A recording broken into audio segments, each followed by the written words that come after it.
본문에서 주님은 심판자로서 영광을 가지고 마지막 날에 임하셨을 때의 사건에 대해서 말씀하십니다.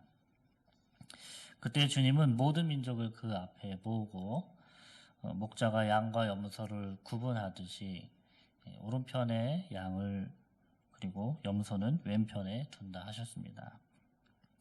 유대 랍비들의 저작에 의하면 오른쪽은 은총이나 구원의 자리를 상징합니다. 반면에 왼편은 유죄 판결과 심판을 의미합니다. 그러므로 주님께서 위치를 구분하신 것은 구원과 심판과 관계가 있음을 알 수가 있습니다. 그리고 임금의 말씀이 이어집니다. 먼저 오른편에 있는 자들에게 말씀하시기를 내 아버지께 복 받을 자들이여 나와 창세로부터 너희를 위하여 예비된 나라를 상속받으라고 합니다. 그들이 이런 복을 받게 된 이유는 임금이 줄일 때에 그들이 먹을 것을 주었고 목마를 때 마시게 하였고 나그네 되었을 때 영접하였고 헐벗었을 때 옷을 입혔고 병들었을 때에 돌보았고 옥에 갇혔을 때 와서 돌보아 주었기 때문입니다. 의인으로 지칭된 사람은 이 칭찬에 황당해합니다. 주여 우리가 어느 때에 주께서 줄이신 것을 보고 음식을 대접하였으며 목마르신 것을 보고 마시게 하였나이까. 어느 때에 우리가 병드신 것이나 옥에 갇히신 것을 보고 가서 배웠나이까. 이렇게 묻자 임금이 대답하기를 너희가 여기 내 형제 중에 지극히 작은 자 하나에게 한 것이 곧 내게 한 것이니라고 대답합니다. 여기서 임금이 자기 형제에게 베푼 것이 자기에게 한 것이라 말을 하는데 임금의 형제인 이 지극히 작은 자는 마태복음의 해석에서는 그리스도의 제자들을 말합니다. 주님께서는 자기의 형제요 그리고 제자들에게 선을 베푸는 사람을 찾고 있는 것이죠. 그러므로 의인들이 칭찬을 들은 것은 임금의 형제 중에 지극히 작은 사람을 섬긴 것 때문입니다. 그렇다면 이것이 우연이 된 일일까요? 이 의인들은 어떻게 하다 보니까 임금의 형제를 섬긴 것이었을까요? 그것이 아닙니다. 이들은 임금을 직접 섬긴 일이 없다고 말하고 있지만 이들이 섬긴 그 지극히 작은 자, 그 형제들이 임금의 형제 중에 하나라는 것을 알고 있었습니다. 그럼 의인들은 왜 임금에게 속한 이 형제들을 돌봐 주었을까요? 그 지극히 작은 형제가 임금에게 속한 사람이었기 때문입니다. 그러니까 이 의인들은 임금에게 관심을 가지고 있었고 그 관심은 당연히 그에게 속한 사람들에게도 가지고 있었던 것입니다. 그렇다면 저주를 받은 사람들은 어떨까요? 그들은 그리스도의 형제와 제자들을 어떻게 대했습니까? 그들은 그리스도께 속한 제자들에게 긍휼한 마음을 가지지 않았습니다. 그들이 도움이 필요할 때 도와주지 않고 그들을 외면했습니다. 심지어 멸시했습니다. 자, 그것은 곧 그리스도를 멸시한 것이나 마찬가지인 것입니다. 물론 이 세상에는 인간애를 가지고 가난하고 헐벗은 사람들을 돌봐주는 사람들이 있습니다. 그리고 종교적인 차별을 두지 않고 누구에게나 긍휼을 보이는 사람들도 있습니다. 자, 그렇다면 그들은 믿음은 없는 사람들이지만 주님께 칭찬받는 사람이지는 않을까 하는 물음을 우리가 가질 수 있습니다. 그러나 오늘 주님의 이 말씀은 선행 그 자체에 초점을 맞추고 칭찬과 벌을 내린다는 의미의 말씀이 아닙니다. 지금 주님께서 중요하게 여기는 것은 선행을 베풀었다는 사실 자체가 아니라 선행을 베푼 이유입니다. 그리스도의 형제 중에 지극히 작은 자, 즉 주님의 제자에게 선을 베푸는 사람은 그리스도를 사랑하기에 주님의 제자를 알아보았고 그리고 주님을 대하듯이 선을 베푼 것입니다.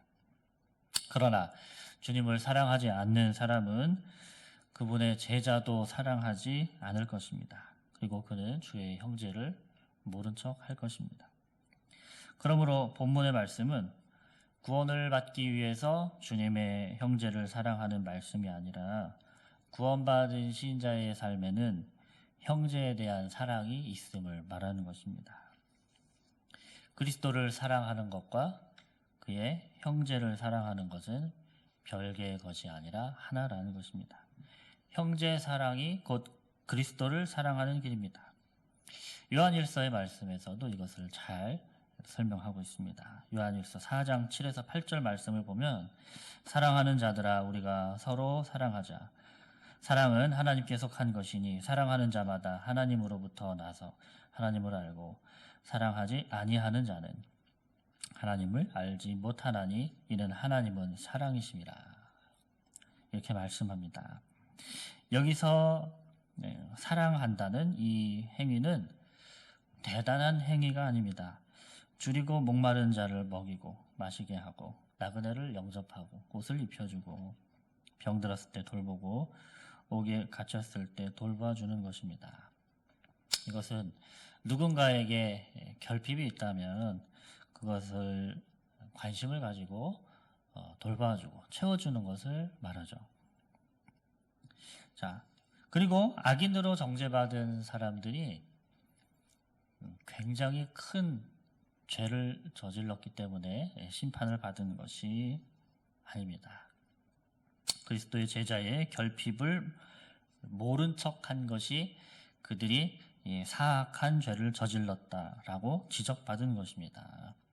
그러니까 그들이 굉장히 아주 파렴치한 어떤 범죄를 저질렀기 때문에 죄인이라고 정죄받은 것이 아닌 것입니다.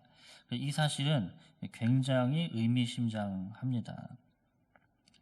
앞구절의 말씀에서 등잔에 기름이 없었던 미련한 5 처녀의 이야기가 나옵니다. 이 처녀들은 도덕적으로 사악했기 때문에 이 신랑을 맞지 못하는 것이 아닙니다. 이들은 신랑을 맞을 준비가 되지 않았기에 혼인잔치에 참석을 할 수가 없었습니다. 또 1달란트 가진 종 이야기도 나옵니다. 그 종은 주인의 돈을 횡령했기 때문에 벌을 받은 것이 아닙니다. 그 돈을 그대로 가지고 있었습니다. 그러나 그 돈을 투자하지 않았다는 그 죄로 바깥 어두운 데에 쫓겨났던 것입니다. 자, 이와 같이 하나님 나라에 들어가지 못하는 사람이 정죄받는 것은 그 죄가 굉장히 어떤 파렴치하고 커서가 아니라 믿음이 없었기 때문입니다. 그들은 그리스도에 대한 믿음이 없었습니다. 그들은 예수 그리스도를 사랑하지도 그리고 예수 그리스도의 말씀에 순종할 준비도 되어 있지 않았습니다. 그것이 주님이 보시기에 아주 사악한 죄이며 그 죄로 그들은 천국을 허락받지 못하는 것입니다. 그리고 마귀와 함께 영원히 지옥에 머무르게 되는 것이죠. 자, 그렇다면 오늘 말씀을 우리들이 한번 생각해 보겠습니다. 사랑하는 여러분 어떻습니까? 여러분 그리스도를 사랑하십니까? 그리스도를 사랑하십니까? 그렇다면 그분을 따르는 지극히 작은 형제와 자매들을 돕고 섬기고 계십니까? 오늘 우리가 주님의 경고의 말씀을 들었습니다. 그리고 마음에 가책이 들어서 당장에 우리의 행위를 바꾸는 것이 큰 도움이 되지는 않을 것입니다. 왜냐하면 주님의 지금 이 말씀은 당장 나의 행위를 바꾸라는 것이 아니라 우리의 믿음과 주님을 향한 사랑이 어떠한지를 지적하는 것이기 때문입니다. 중요한 것은 주님을 향한 우리의 마음입니다.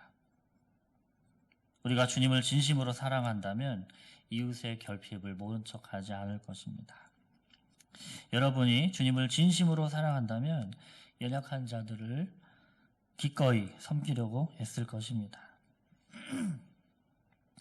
그렇게 우리 중에 지극히 작은 자를 섬김으로써 우리는 사실은 그를 섬기는 것이 아니라 주님을 섬기는 것이 되는 것이죠. 그리고 그 일은 주님께서 기억하시고 고맙다고 칭찬하실 것입니다. 그러므로 오늘 우리는 주님께서 보여주시는 목마르고 배고프고 헐벗고 병든 사람, 옥에 갇힌 사람이 있다면 그들을 섬깁시다. 그렇게 주님을 섬깁시다. 주님을 향한 사랑이 우리에게 있다면 그 사랑이 우리를 섬김의 자리로 인도할 것입니다. 그리고 그러한 삶으로 오늘도 주님을 기쁘시게 해드리는 이 하루가 되기를 주님의 이름으로 축복드립니다.